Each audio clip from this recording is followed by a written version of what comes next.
والوسيلة إلى حضرة النبي محمد المصطفى رسول الله صلى الله عليه وسلم ولجميع روائي والدينا ومشايخنا ومعلمينا وأساتذتنا خصوصا لمؤلف هذا الكتاب الإمام يحيى بن شرف النووي وخصوصا لمؤسس هذا المجلس والمسجد أن الله يغفر لهم ويرحمهم ويعلي درجاتهم في الجنة وينفعنا بأسرارهم وأنوارهم وعلومهم ونفعهم في الدين والدنيا والآخرة وإلى حضرة النبي الفاتحة. بسم الله الرحمن الرحيم. الحمد لله رب العالمين الرحمن الرحيم مالك يوم الدين إياك نعبد وإياك نستعين اهدنا الصراط المستقيم صراط الذين أنعمت عليهم غير المغضوب عليهم ولا الضالين آمين. Bismillahirrahmanirrahim. Alhamdulillahi rabbil alamin wassalatu wassalamu ala sayyidina Muhammadin wa ala alihi wa sahbihi ajma'in, amma ba'du. Yang sama-sama kita hormati dan kita muliakan para guru kita, Bapak Kiai Haji Misjan, Kiai Haji Farah Furqan, Ustaz Abdul Hamid Mustafa Al-Hafidh, dan segenap pengurus Majlis Ukhuwah Islamiyah, Bapak Haji Basroin, pengurus Masjid An-Nasuha,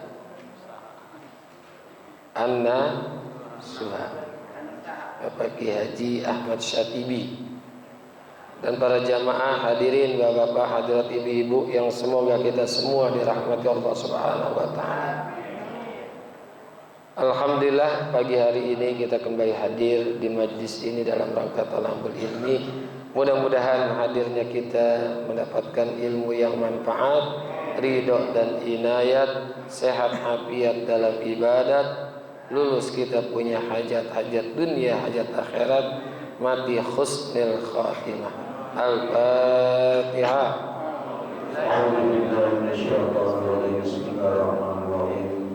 Alhamdulillahirabbil alamin arrahmanir rahim maliki yaumiddin. Iyyaka na'budu wa iyyaka nasta'in ihdinas siratal mustaqim siratal ladzina an'amta 'alaihim ghairil maghdubi 'alaihim waladdallin. Bismillahirrahmanirrahim. Wa bisanadil muttasili ilal imami muhaddisi rahimahullah wa adaman naf'a bihi wa bi barakati ulumihi wa bikum fid daraini amin. Qala radhiyallahu ankum wa tahujjul baita. Yang berikutnya adalah menunaikan haji ke Baitullah. Ini rukun Islam yang terakhir nih, rukun Islam yang kelima. Dan perintah haji ini turunnya pada Nabi kita pada tahun ke-6 Hijriah. Di Nabi setelah ada di Madinah selama 6 tahun, itu turun perintah Allah untuk melakukan ibadah haji. Itu dalam surah Al-Imran. Nanti buka dalam surah Al-Imran ayat yang ke-96 97 ya. Walillahi 'alan nasi hajjul baiti man istata'a ilaihi sabila. Tapi kalau untuk seluruh umat manusia, itu perintah haji dari sejak Nabi Ibrahim. Jadi begitu Nabi Ibrahim selesai membangun Ka'bah, ada perintah yang berikutnya adalah untuk memanggil seluruh manusia melakukan ibadah haji. Dipanggil. Maka naiklah Nabi Ibrahim itu ke satu bukit namanya Jabal Abi Kubais. Tapi sekarang bukitnya itu udah jadi istana raja, ya, sudah jadi istana raja. Itu dalam surah Al-Hajj tuh, ya, surah Al-Hajj. Wa azzin bin nasi bil haji ya'tuka rijala wa ala kulli dhamirin ya'tina min fajjin amin. Itu Nabi Ibrahim diperintah. Ketika diperintah oleh Allah untuk manggil manusia, Nabi Ibrahim sempat bertanya, kaifa yablugus sauti? Ya Allah, gimana suara saya sampai ke Tanjung Priuk, sampai ke Warakas, sampai ke Papanggo, sampai ke Sungai Bambu? Apa jawaban Allah? Azin wa alayyal balak. Tugas kamu memanggil saja. Yang menyampaikannya adalah aku. Jadi tugas Nabi Ibrahim cuma manggil. Yang menyampaikan panggilan itu adalah Allah. Udah sampai belum panggilannya? Udah.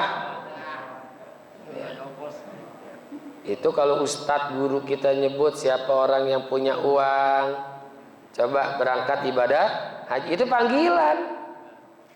Itu panggilan Allah tuh. Karena panggilan kan ada 3. Ada panggilan yang sifatnya umum, siapa aja kan dipanggil, mau laki mau perempuan, kecil besar tua muda, muslim atau bukan muslim. Ini panggilan mati. Panggilan mati, semua bakal dipanggil. Yang kedua adalah panggilan khusus untuk umat Islam. Apa panggilan apa? Azan. Panggilan salat untuk orang Islam saja. Ada panggilan khusus dan dikhususkan lagi, yaitu panggilan haji. Khusus untuk umat Islam, yang dikhususkan lagi untuk orang yang diberikan kesempatan oleh Allah. Dari Indonesia aja tuh kuotanya kan nggak banyak. Dari 220 juta penduduk Indonesia, ini secara global 220 juta. Kuota yang diberikan cuma 220 ribu. Itu artinya 0,1% dari penduduk Indonesia. 0,1, bukan 1% ya, 0,1. Karena sesuai dengan 220 juta, kuotanya 220 ribu. Ya. Meskipun nanti ada haji-haji yang ilegal, haji yang ilegal tuh. Sebenarnya haji sih gak ilegal, cuman jalannya aja, prosesnya itu tidak mengikuti aturan pemerintah gitu ya. Jadi haji ini dari sejak Nabi Ibrahim. Wa azzin bin nasi bil haji ya'tika rijalan wa ala kulli dhamirin ya'tina min kulli fajjin. Kita ini sudah dapat panggilan, cuman waktunya wallahu a'lam. Wallahu kita nggak tahu. Ya. Mudah-mudahan bisa berangkat haji. Tapi ada peluang bagi orang-orang yang belum berkesempatan melaksanakan ibadah haji, bisa melakukan umrah pada bulan Ramadan. Al-umrah fi Ramadan ta'dulul hajja, kata Rasulullah. Umrah pada bulan Ramadan itu sebanding dengan haji. Jadi kalau orang berangkat umrah pada bulan Ramadan itu sebanding dengan haji. Ya. Jadi kalau ada uang di bulan Ramadan ini melakukan umrah nih, ini sebanding dengan haji.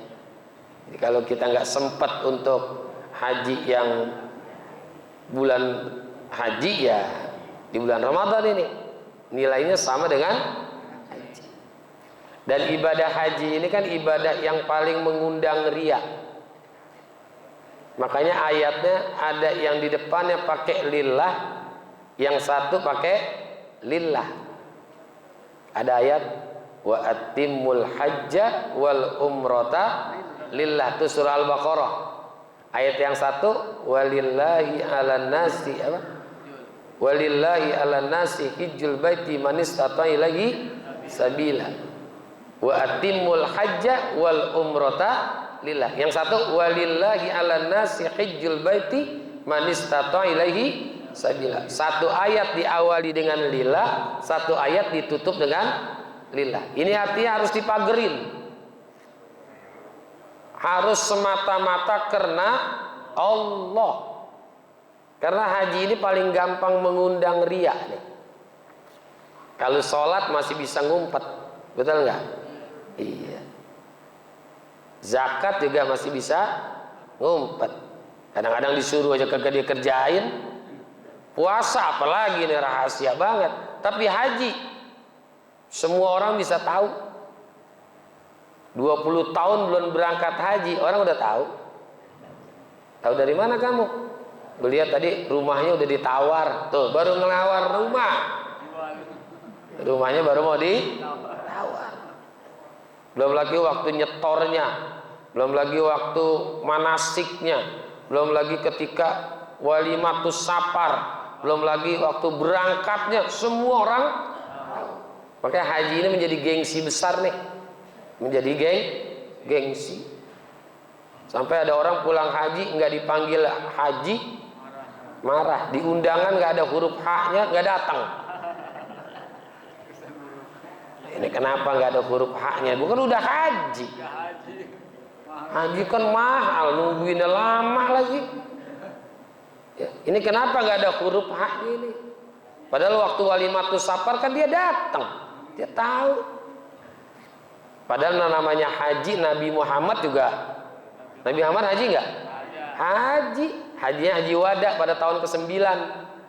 Jadi perintah haji itu turun pada tahun ke-6, tapi Rasulullah melaksanakan hajinya pada tahun ke-9. Karena pada tahun ke-7, ke-8 itu ada halangan dari orang-orang kafir Quraisy. Makanya Nabi haji itu pada tahun ke-9. Ya, namanya haji. Nabi Muhammad juga haji, tapi nggak pernah dipanggil Haji Muhammad. Mari kita selawat kepada Nabi kita Haji Muhammad Sallallahu Alaihi Wasallam. Ada nggak? Nggak usah. Orang mau pakai haji kayak. Jangan pakai lapor sama RT, bilangin tuh teh. Bukan udah haji, kenapa sih dia nggak manggil gua haji? Kata RT, makanya Pak udah haji kemana-mana pakai atribut haji, kayak sorban, pakai peci haji. Akhirnya dipakai tuh ngaji, dipakai sorban, pakai peci haji, ke pasar pakai peci haji, sampai mancing pakai peci haji. Karena saking pengen dipanggil haji, jadi harus lillah. Berangkat dari walillahi ala nasi hijjul baiti man istata'a ilaihi sabila, dan ditutup wa atimul hajja wal umrata. Dan haji ini harus ada ilmunya, maka disebut dengan manasik, manasikul hajj. Kalau orang-orang tua kita dulu baca kitabnya Imam Nawawi, kitabnya beliau nih, namanya Al-Idah fi manasikil haji wal umrah. Al-Idah fi manasikil hajj wal umrah. Penjelasan tentang ibadah haji dan ibadah umrah. Itu ada kitab tebal segini. Saya belum punya. Ya. Al-Idah. Itu orang-orang dulu baca kitab itu tuh. Ada wajib haji, ada rukun haji. Beda antara wajib dengan rukun. Kalau sholat kan enggak. Rukun ya wajib, wajib ya rukun, sama. Tapi kalau haji beda antara rukun haji dengan wajib haji. Apa bedanya? Wajib haji harus dilaksanakan. Tapi kalau bila terhalang melakukannya, masih ada peluang untuk membayar dam. Contohnya apa? Melempar jumroh. Ya, itu wajib haji. Tahallul juga wajib haji. Kalau terhalang melakukan wajib-wajib haji, masih ada peluang membayar dam. Gimana cara bayar dam? Boleh dengan puasa 10 hari, 3 hari di kota suci, 7 hari di tanah air, di kampung kita. Kalau mampu silakan. Kalau enggak, pakai kambing, seekor kambing. Tapi kalau rukun haji tidak dilakukan, enggak sah hajinya. Rukun. Apa rukun haji? Di antaranya adalah wukuf di padang Arafah. Wajib itu. Walaupun dalam kondisi apapun harus ada di tanah Arafah. Harus di tanah Arafah. Walaupun sakit apa aja pokoknya masukin ke tanah Arafah. ya, untuk memenuhi rukun haji. Jadi ada wajib haji, ada rukun haji, ada sunnah haji, ada makruh haji, ada haramnya haji yang bikin batal haji kita. Jadi banyak tuh belajar manasikul haji. Ada juga adabul haji, adab haji. Salah satu adab yang ditulis oleh Imam Nawawi dalam kitab Al-Idah adalah idastaqarra azmuhu bada'a bit-taubati minal muharramat wal makruhat. Kalau orang sudah mantap tekadnya untuk melakukan ibadah haji, bada'a bit-taubah, maka ia harus mulai dengan taubat. Taubat membersihkan dosa. Minal muharramati wal makruhat, dari dosa-dosa haram dan dosa-dosa makruh, baik dosa besar ataupun dosa kecil. Itu bersihin dulu. Ada adab-adab haji dalam kitab Idah tuh.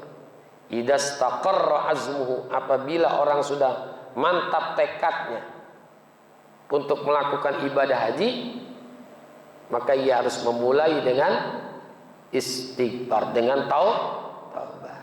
Karena ibadah haji ibadah suci, menuju ke tanah suci, memenuhi panggilan yang maha suci, melakukan ibadah suci. Apa pantas orang-orang yang berdosa pergi ke sana? Coba, itu logikanya situ. Jadi apabila orang sudah mantap tekadnya untuk haji dan juga umroh, maka dia bada'a bit taubah. Jangan sampai dosanya dibersihkannya di sono, di tanah suci. Khawatir tuh. Kan Allah membersihin dosa orang ada dengan cara yang gampang, ada cara yang tidak ngenakin. Kalau yang gampang itu istighfar. Kalau cara yang kagak ngenakin, dibersihinnya di Mekah ntar. Keder, dompet hilang, ribut sama suami, sama istri. Itu bisa jadi karena dosa-dosanya belum dia bersihkan sebelum melakukan ibadah haji. Maka terpaksa Allah bersihkannya dengan cara seperti itu. Karena ada orang haji keder, padahal tuh tempat hotelnya di depannya dia kagak lihat. Nyasar. Ada yang ribut sama orang lain, berantem sama istri, berantem sama suami, dompet hilang, waduh macam-macam dah, ya macam-macam. Bahkan ada orang haji nggak ngelihat Ka'bah. Gimana coba kalau haji nggak ngelihat Ka'bah? Ini perempuan, ya. Karena dia sudah minum obat anti menstruasi, tapi di sono dia langsung sampai di airport langsung mens. Nah kapan dia ngelihat Ka'bah coba? Sholat aja kagak. Mungkin ada dosa-dosa yang dia punya, dia nggak istighfar, nauzubillah. Makanya itu harus diawali dengan taubat. Jadi wa tahujjul baita, dan engkau menunaikan ibadah haji ke Baitullah. Makanya untung bagi orang yang melakukan ibadah haji. Itu Masjidil Haram satu kali kita sholat itu masih lebih baik 100.000 kali kita sholat di Masjid An-Nasuha. Jadi satu kali sholat di Masjidil Haram 100.000 kali lebih baik kita sholat di An-Nasuha. Di Madinah itu 1000 kali lebih baik kita sholat di Masjid An-Nasuha. Banyak lagi keutamaan ada, ya, dari melakukan ibadah haji. Karena Allah turunkan setiap hari di Masjidil Haram itu 120 rahmat. 60 rahmat buat yang tawaf, 40 rahmat buat yang sholat, 20 rahmat orang yang melihat Ka'bah. Jadi kalau ada orang udah capek tawaf, capek baca Quran, capek sholat, dia bengong ngeliatin Ka'bah, dapat rahmat. Ibadah model mana coba bengong dapat rahmat? Bengong ngeliatin Ka'bah dapat rahmat 20 rahmat. Coba kita siang-siang begini bengong di rumah, digeprak sama bini kita. Betul gak? Makanya untung orang yang melakukan ibadah haji. An-nafaqatu fil hajj kanafaqatu fisabilillah. Orang yang mengkahkan haji itu sama juga nafkah fisabilillah. Jadi untung ya, mudah-mudahan kita termasuk orang-orang yang calon-calon ibadah haji ini.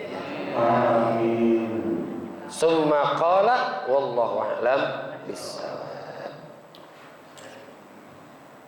Terima kasih, hadanallahu wa yakum. Wassalamualaikum warahmatullahi wabarakatuh. Waalaikumsalam.